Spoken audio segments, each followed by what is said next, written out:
To add your own quick response on the Messages app on Samsung Galaxy S24 Ultra, open Samsung Messages app, tap Conversation, and then tap the setting icon next to the quick response above the text entry field. Tap the plus icon, type your own quick response,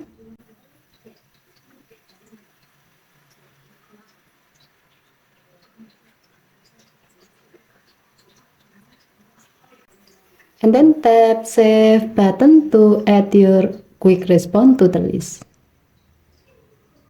Tap the back key. You can see that your own quick response is now displayed above the text entry field. You can tap your quick response to use it on your text.